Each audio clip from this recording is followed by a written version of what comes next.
अगदी परफेक्ट प्रमाणानुसार इथे आपण साजूक तूप आणि साखरेचं प्रमाण घेतलं आहे. गोळा तयार झाला आहे. अगदी न रेळणारे आणि टाळ्याला न चिकटणारे असे हे बेसन लाडू आपले तयार झाले आहेत. नमस्कार, सुगरण अलिबागची या चॅनलवर तुमचे खूप खूप स्वागत आहे.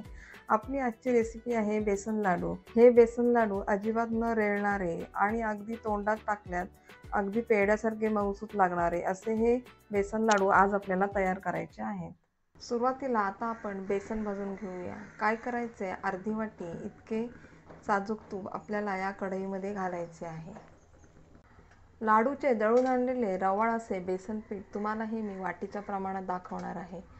तूप हे असे गरम झाले की यामध्ये आपल्याला हे बेसन पीठ घालून घ्यायचे आहे. वजनी प्रमाण म्हणाल तर हे अर्धा किलो इतके आहे आणि वाटीचे प्रमाण तुम्हाला इथे मी दाखवतच आहे. इथे वाटीचे प्रमाण पाहाल तर असे हे 5 वाट्या इतके हे बेसन पीठ भरले आहे. इथे तुम्ही लक्षात ठेवायचे बेसन पीठ आपल्याला हे अगदी स्लो गॅसवरच भाजून घ्यायचे आहे. स्लो गॅसवर भाजून घेतल्याने हे बेसन पीठ असे सारख्या प्रमाणात भाजून निघणार आहे आणि लाडू हा आपल्याला कचवट लागणार नाही. अगदी या बेसनच्या लाडूची अशी मेहनत आहे, पण लाडू खाताना हे आपले खमंग आणि स्वादिष्ट लागणार आहेत. त्यामुळे बेसन पीठ भाजताना आपल्याला स्लो गॅसवरच हे बेसन भाजून घ्यायचे आहे. इथे तुम्ही पाहू शकता 15 मिनिटे असे हे बेसन स्लो गॅसवर आपल्याला भाजून घ्यायचे आहे. बेसन असे कोरडे भाजले की कसं व्यवस्थित सगळीकडून हे बेसन भाजले जाते. आता काय करायचंय, यामध्ये आपल्याला हे जे अर्ध वाटी जे साजूक तूप होतं ते या बेसनमध्ये घालून घ्यायचं आहे. आता हे बेसन पीठ पुन्हा आपल्याला स्लो गॅसवरच असे भाजून घ्यायचे आहे. सुरुवातीला यामध्ये आपण 1 वाटी असे साजूक तूप घातले आहे. 1 वाटी नंतर अर्धी वाटी इतके आपण यामध्ये हे साजूक तूप घालून घेतले आहे.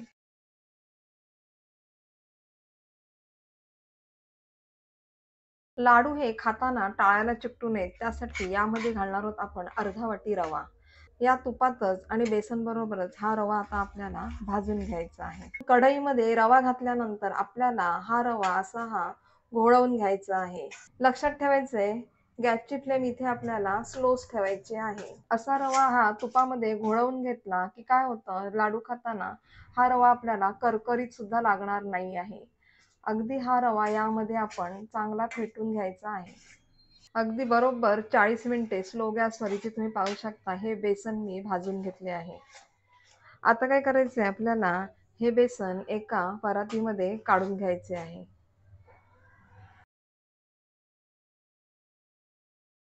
पाऊण टक्के हे बेसन आता थंड झाले की यामध्ये घालायची आपल्याला पिठी साखर. अर्धा चमचा घालूया यामध्ये वेलची पावडर. वेलची पावडर ही यामध्ये अशी मिक्स करून घ्यायची आहे. पेढ्यासारखे मऊसूत असे हे बेसनचे लाडू होण्यासाठी इथे तुम्ही पाहू शकता अशा प्रकारे आपलं बेसन हे तुपामध्ये भाजून निघालं पाहिजे आणि अशी कन्सिस्टन्सी या तुपाची आपल्या या बेसनमध्ये घालायची आहे. अशा प्रकारे हे बेसनचं मिश्रण हे तयार झालं पाहिजे. इथे तुम्ही पाहू शकता फॅन खाली असा हा बेसन आपण थंड करत ठेवला होता. अशा प्रकारे हा बेसन इथे आकसला आहे. आता यामध्ये आपल्याला घालायची आहे पिठी साखर. पिठी साखर घेताना आपल्याला इथे ही चाळून घ्यायची आहे, म्हणजे कसं पिठी साखरेमध्ये ज्या गुठळ्या असतात त्या मोडल्या जातात आणि बेसनमध्ये ज्या वेळेला पिठी साखर आपण मिक्स करतो त्यावेळेला या गुठळ्या अशा जास्त फोडायला लागत नाहीत. आता यामध्ये तुम्हाला मी पिठी साखरेचं प्रमाण दाखवणार आहे. ज्या वाटीने आपण बेसन पीठ मोजून घेतले त्याच वाटीने आपल्याला इथे पिठी साखर मोजून घ्यायची आहे. पिठी साखर मोजताना काय करायचंय, वाटीमध्ये ज्या पद्धतीने आपण बेसन पीठ वाटीमध्ये भरलं होतं त्याच पद्धतीने इथे आपल्याला पिठी साखर सुद्धा भरून घ्यायची आहे. अगदी हलक्याशा हाताने प्रेस करून ही पिठी साखर या वाटीमध्ये मी भरली आहे.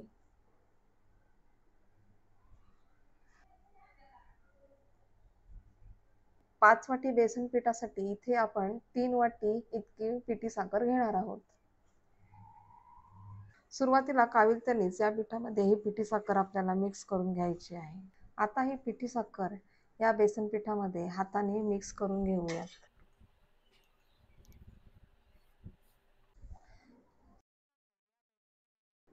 अशा प्रकारे तुम्ही इथे पाहू शकता, हा आपला बेसनचा बॅटर तयार झाला आहे आणि लाडू वळण्यासाठी हे बेसन आता तयार झाले आहे. अगदी परफेक्ट प्रमाणानुसार इथे आपण साजूक तूप आणि साखरेचं प्रमाण घेतलं आहे. त्यामुळे अशा पद्धतीचा असा हा गोळा तयार झाला आहे. अशा प्रकारे या बेसनमध्ये पिठी साखर मी मिक्स करून घेतली आहे. आता काय करायचं आहे, आपल्याला ह्याचे लाडू वळून घ्यायचे आहेत. काजूचे 2-2 भाग करून हे असे मी काजू इथे लाडूला लावण्यासाठी घेतले आहेत. तुम्ही तुमच्या आवडीनुसार कोणतेही इथे ड्रायफ्रूट घेऊ शकता. तुम्हाला मी यातील 1-2 लाडू वळून दाखवणार आहे. बाकीचे सर्व लाडू मी नंतर करून घेणार आहे.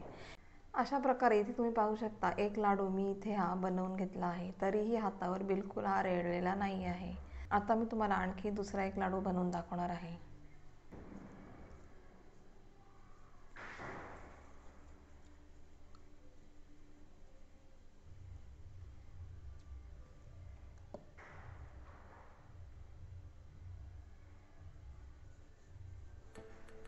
अशा प्रकारे हा दुसरा लाडू सुद्धा मी इथे तयार करून घेतला आहे. बाकीचे सर्व लाडू मी आता तयार करून घेणार आहे. इथे तुम्ही पाहू शकता, हे 2 असे लाडू मी तयार करून घेतले, तरीही हे लाडू बिलकुल रेळलेले नाही आहेत. अगदी मऊसूत पेढेसारखे हे लाडू तयार झाले आहेत. आता मी सर्व लाडू बाकीचे तयार करून घेते.